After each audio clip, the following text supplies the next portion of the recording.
lesson is present continuous tense.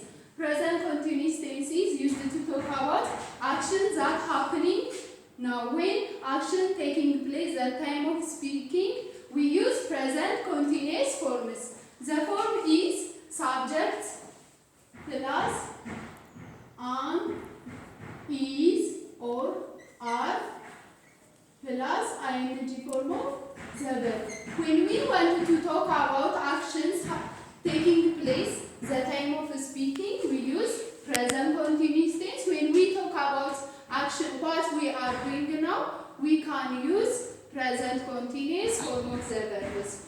The subject, first we begin with subject, then verb to be, present form of verb to be, that means am, is, are. It depends on its subject. When the subject is third person singular, we use is. If the subject is I, am, and if the subject is plural subjects, you, we, they, we use are. Subject plus am, is or are plus verb ing form of the verb. Let's see the examples. I am reading storybook. In this sentence, the subject of the sentence is I. I is the subject of the sentence. And here there is am. I go with am. I am reading storybook. Subject plus verb to be plus ing form of the verb. Let's see the second one. He is dancing. He is dancing. He is the subject of the sentence, the doer of the action. Yes. So he is the subject of the sentence. Is verb to be. Yes. He go with is. He is dancing. Then this is ing form of the verb. They are learning English. They are learning English. Here it is. This one is subject of the sentence. Then are is verb to be. Learning is the ing form of the verb. The ing form of learn is learning. So they are learning English. We are listening our teacher. We are listening our teacher. The subject of this sentence is we plus verb to be and the ing form of the verb. Subject plus verb to be plus ing form of the verb. When we talk about what we are doing, we can use present continuous tense. What am I doing now? I am speaking, yes? So, I am speaking. Subject plus verb to be plus ing form of the verb. What am I doing? I am jumping, yes? I am jumping.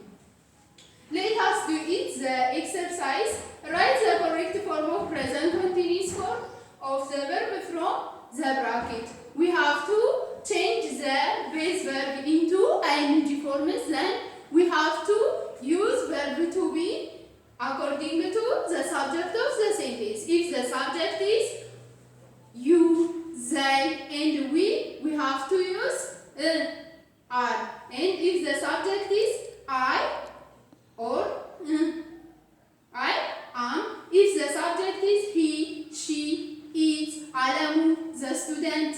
If it is the subject is third person singular, he, she, it, we have to use is, verb to be is. Don't forget it. Okay, let us read the first one. The first one is done for you.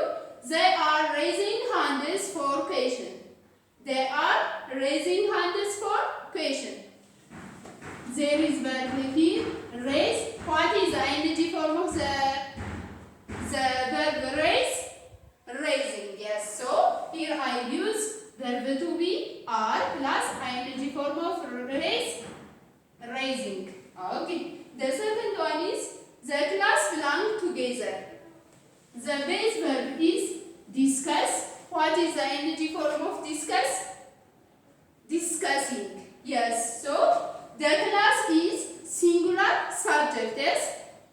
The class is singular subject. So the class is discussing. Discussing together. The class is discussing together. Okay, let us read the third one. He learned maths. The base verb is teach. What is the ing form of teach? Yes, teaching. he is third person singular subject, so we have to use is. He is teaching maths. He is teaching maths. Okay. Eat blank A1. Eat. We use eat for animals and things. Yes. When we refer to animal or things name, when we replace animals and things name, we can use it. When it is singular, yes. It is. What is the energy form of it? Eating. It is eating a bone. Whether it is a dog, the dog is eating a bone, or it is eating a bone. We blank football. We is plural subject, yes? So we have to use are. We are playing football. Okay. Our next topic is comparative adjective. There are three kinds of comparison of adjective: positive, comparative, and superlative. When we compare two equal things, when we compare two equal peoples according to their heights, weights, or size, we can use positive form of adjective. And when we compare two unequal things, when we compare two unequal things, we use comparative form of adjective. And when we compare more than two things, place or thing, we can use superlative form of adjective. Our today's lesson is comparative adjective. Comparative adjectives used to describe a person, place or thing different in their qualities when we compare two unequal things. Let's see, for example,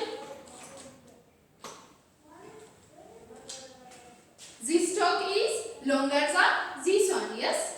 They are not equal, yes? When we compare unequal things, according to their height, there is difference, yes? This one is shorter, this one is longer.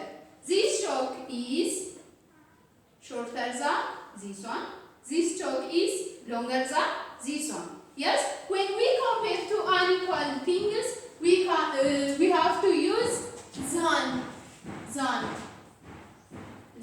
and we add, most of the time we add er or ier. But if the adjective ends with consonant, vowel, consonant, for example, let's see the first one, big. B is consonant letter, yes? I is vowel letter. G is consonant letter. C, consonant, vowel, consonant. When the adjective is consonant, vowel, consonant, we have to double the last letter of the adjective. When we change into comparative forms, we doubled the last letter of the adjective. Big, bigger. Fat, fatter. Why? Because fat also CBC. Consonant, vowel, consonant. Fat, fatter. Thin, thinner. Tall, taller. It do not end with consonant, vowel, consonant. Why? Because at the end there is two consonants. So it do not follow that rule. Small, smaller, sad, sadder, cheap, cheaper, happy, happier. Here, when we change this one, when adjectives end with y, we have to change the last y into I and add er. But this rule works for the adjective end with two consonants. When the adjective end with two consonants, we change the last y into I and add er. Like this one, happy, happier. Here it is y. We omit this y and write I and er. Happy, happier. Angry, angrier. Here also the same. Angry end with y,